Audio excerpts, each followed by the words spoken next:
दर्शकबिन्द, के तपाईलाई एउटा कुरा थाहा छ? यदि तपाईँ समुद्रको किनारमा उभिरहनु भएको छ भने तपाईँ म सुरक्षित छु भनेर कहिले पनि गर्व नगर्नुहोस्, किनकि समय सधैँभरि एकनाश हुँदैन।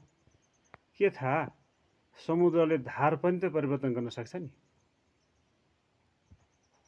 त्यसकारण तपाईले संगत गर्दा बडो होशियारी अपनाउनु पर्ने हुन्छ।